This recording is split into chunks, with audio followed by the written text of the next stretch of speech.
Hi and Assalamualaikum. My name is Zulaika or Ika. In this video, I'm going to be discussing a movie based on motivations and classroom management.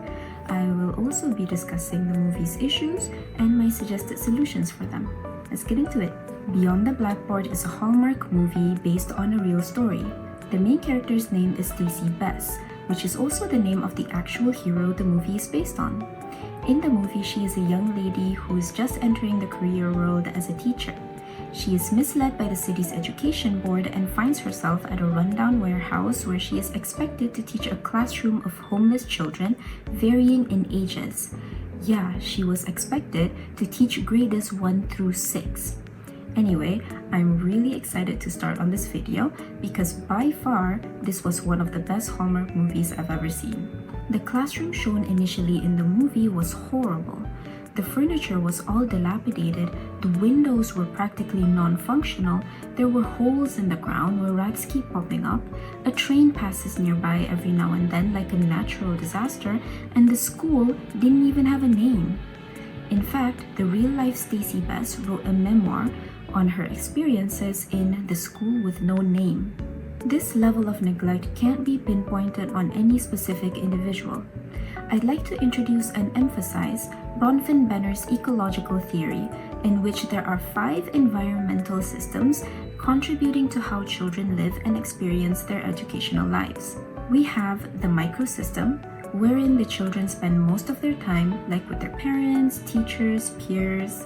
The mesosystem, which basically comprises the linkage between elements in the microsystem, like parent-teacher conferences. The exosystem, which represents the specific experiences that are out of the children's control, but have effects on what they do immediately experience. This can be in the form of supervisory boards, city halls, and all that jazz. The macrosystem, which consists of the children's cultures, the ideologies, and expected attitudes. And finally, the chronosystem, which includes the socio-historical conditions of the children's development. So, which system is really responsible for the horrendous learning environment for these homeless kids? That would be the exosystem. In the famous words of the modern hero Linda Clyde Wayman, "So what? Now what?" Linda was assigned as principal to a failing school, Strawberry Mansion High School. Within just a year of being there, she gained enormous progress, getting the school out of the persistently dangerous list after 5 consecutive years of being on it. In the movie, Stacey Bess had the same idea. So what? Now what? She took matters into her own hands, fixing up what she could, and relentlessly chasing down the authorities responsible for providing her students with the resources they desperately needed. That is what really needs to be done. Aside from the personnel taking matters into their own hands and providing the children with what they're able to, authorities need to be alerted and held accountable for their neglect of the nameless school in the movie. However, the boards that are involved aren't omniscient. They can't see and know everything, so there needs to be a representative, or multiple even. People who know the dire situations at the school, personnel, parents, even concerned citizens. These representatives should bring the issue to light and present them to the board's attention. Then, on the board side, they should take into consideration the children's educational fates and also their needs. They have to take responsibility and oversee the school's repairs, including the distribution of needed materials. So I know I cannot do anything alone. So I assembled a top-notch leadership team who believed in the possibility of all the children. And together, we tackled the small things, like resetting every single locker combination by hand so that every student could have a secure locker. We decorated every bulletin board in that building with bright, colorful, and positive messages. We took the chains off the front doors of the school. We got the light bulbs replaced, and we cleaned every classroom to its core, recycling every textbook that was not needed and discarded thousands of old materials and furniture. We used 2 dumpsters per day. Stacey was completely unprepared to teach at a shelter and to homeless, underprivileged kids. Before she'd seen where she'd be teaching, she had prepared lesson plans and various equipment. She had even brought her own photo album to showcase to her students and strengthen their interpersonal bonds.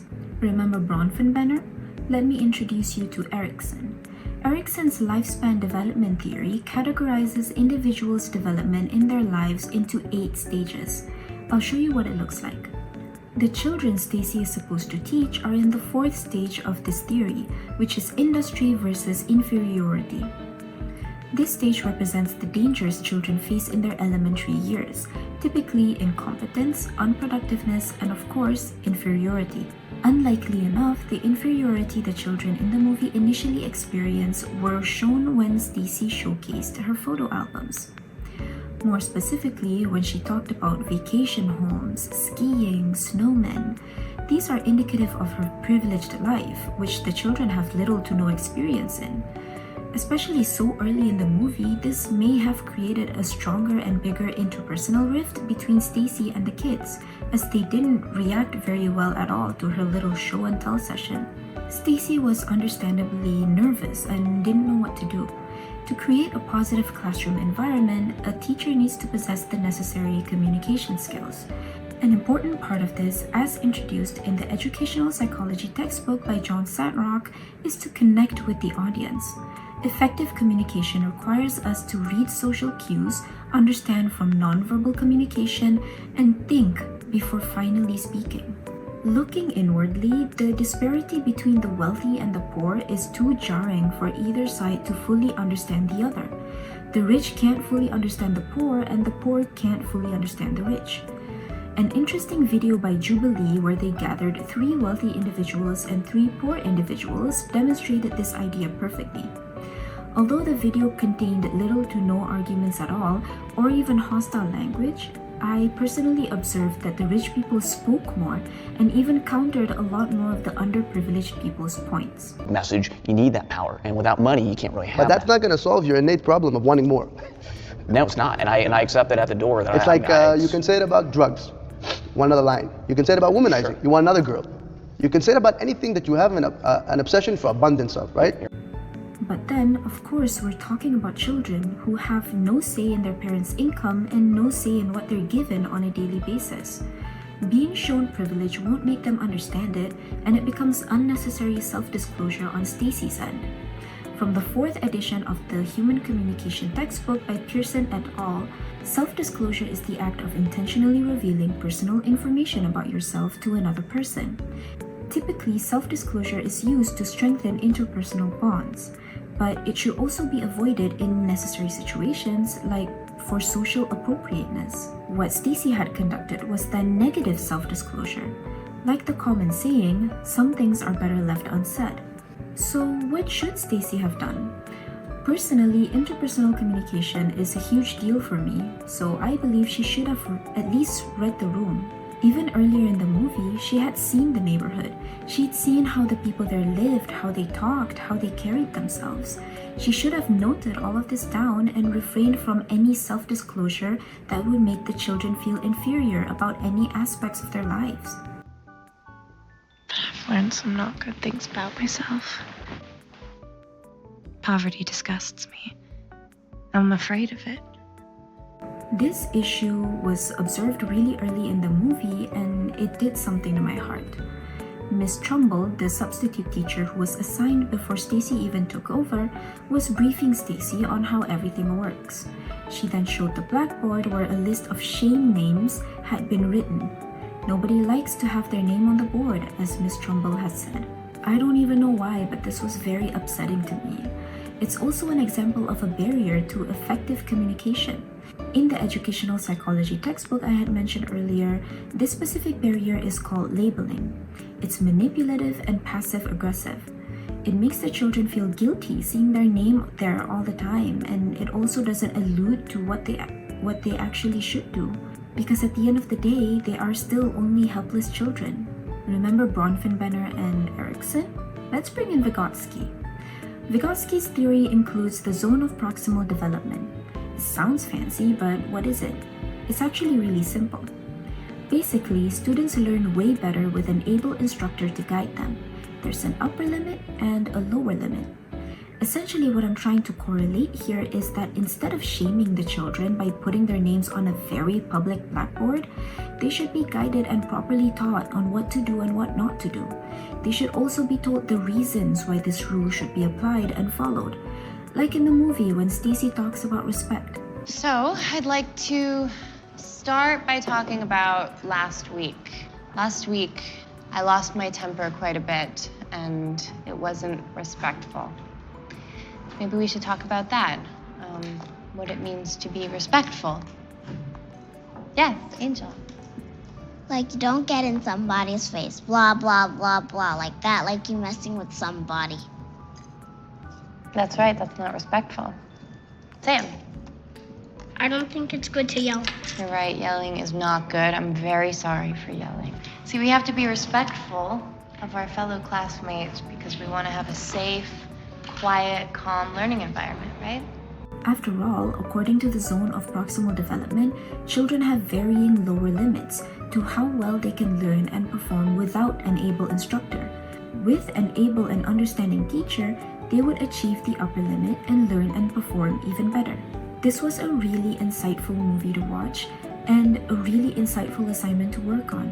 There are many more observations I made that I couldn't fit into the main part of the video, so I'll talk about them here, sort of like an appendix section of a report.